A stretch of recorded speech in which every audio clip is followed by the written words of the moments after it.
नमस्ते। जिंदगी में ना अक्सर एक ऐसा मोड़ आता है जब कई सालों से चल रही बीमा पॉलिसी को देखकर लगता है कि यार इसे बंद करके पैसा निकाल लिया जाए। लेकिन ठहरिए, ये फैसला जितना आसान लगता है उतना है नहीं।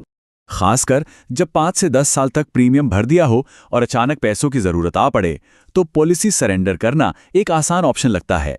पर सवाल यह है कि क्या ये वाकई में एक समझदारी भरा कदम है।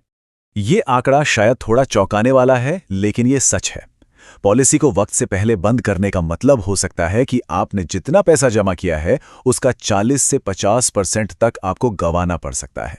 जी हां, ये एक बहुत बड़ा नुकसान है। तो चलिए इस पूरे मामले को और गहराई से समझते हैं। आज हम बात करेंगे कि सरेंडर करने की असली कीमत क्या होती है, इंतजार करने के क्या शानदार फायदे हैं, अगर पैसे की जरूरत पड़े तो और क्या बेहतर रास्ता है, और आखिर में मैच्योरिटी का पैसा आसानी से कैसे मिलता है। तो सबसे पहले बात करते हैं उन नुकसानों की जो पॉलिसी सरेंडर करने पर होते हैं। ये वो छिपी हुई लागतें हैं जिनके बारे में अक्सर लोग सोचते ही नहीं हैं। पहला और सबसे सीधा झटका है सरेंडर चार्ज। अगर आपने कुछ साल ही प्रीमियम भरा है तो कंपनी आपका पूरा पैसा वापस नहीं करती, एक अच्छी खासी रकम जुर्माने के तौर पर काट ली जाती है। दूसरा बड़ा नुकसान होता है बोनस का। देखिए, बीमा कंपनी हर साल आपकी पॉलिसी में एक बोनस जोड़ती रहती है, लेकिन जिस पल आप पॉलिसी को बीच में बंद करते हैं, सालों से जमा हुआ वो सारा का सारा बोनस जीरो हो जाता है। और तीसरा और शायद सबसे जरूरी नुकसान है इंश्योरेंस कवर का खत्म हो जाना। जिस दिन आपने पॉलिसी सरेंडर की उसी पल से आपके परिवार का वो सुरक्षा कवच खत्म हो जाता है। मतलब अगर कोई अनहोनी हो गई तो परिवार को कोई आर्थिक मदद नहीं मिलेगी। तो कुल मिला के देखें तो इस एक फैसले से 3 बड़े नुकसान होते हैं। आपका पैसा कटता है, आपका कमाया हुआ बोनस जला जाता है और आपके परिवार की सुरक्षा खत्म हो जाती है। ये एक बहुत ही महंगी गलती साबित हो सकती है। अच्छा, अभी तक हमने नुकसान की बात की। चलिए अब कहानी का दूसरा पहलू देखते हैं कि अगर आप सब्र रखते हैं और पॉलिसी को उसकी पूरी अवधि तक चलने देते हैं तो उसके कितने शानदार फायदे हो सकते हैं। इसे कहते हैं मैच्योरिटी का जादू।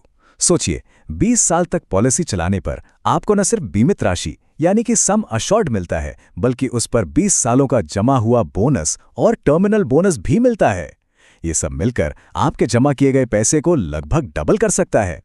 और एक और जबरदस्त फायदा, मैच्योरिटी पर मिलने वाला एक रुपया इनकम टैक्स के सेक्शन 1010D के तहत पूरी तरह से टैक्स फ्री होता है।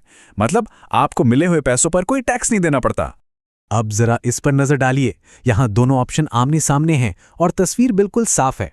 एक तरफ है भारी नुकसान तो दूसरी तरफ है एक बड़ा टैक्स फ्री मुनाफा और पूरी सुरक्षा। फैसला अब आसान लगता है ना? लेकिन सवाल ये उठता है कि अगर पैसों की बहुत ज्यादा जरूरत आन पड़े तो क्या करें। तो अच्छी खबर यह है कि पॉलिसी सरेंडर करने के अलावा एक और बेहतर रास्ता मौजूद है। जी हां, एक्सपर्ट्स की यही सलाह है। पॉलिसी तोड़ने के बजाय आप अपनी उसी पॉलिसी पर लोन ले सकते हैं। ये एक बहुत ही समझदारी भरा कदम है। तो इसका सबसे बड़ा फायदा यह है कि लोन लेने से आपकी पॉलिसी भी चलती रहती है, परिवार का कवर भी बना रहता है, पैसे की जरूरत भी पूरी हो जाती है और आपकी पॉलिसी पर बोनस भी जमा होता रहता है। मतलब आपने अपनी लंबी अवधि की संपत्ति को एक छोटी सी जरूरत के लिए खत्म नहीं किया। चलिए अब हम इस सफर के आखिरी और सबसे संतोषजनक पड़ाव पर चलते हैं। जब आपकी पॉलिसी मैच्योर हो जाती है तो अपनी पूरी रकम का दावा कैसे करें।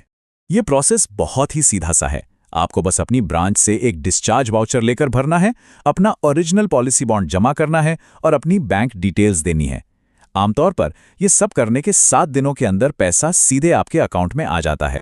तो अंत में अपनी बीमा पॉलिसी को देखने का नजरिया बदलने की जरूरत है। ये कोई बोझ नहीं, बल्कि एक संपत्ति है, एक सुरक्षा कवच है जो लंबे समय में आपको और आपके परिवार को बड़ा फायदा पहुंचाता है। तो अगली बार जब आप इसे बंद करने के बारे में सोचें तो इसके असली मूल्य के बारे में जरूर सोचिएगा।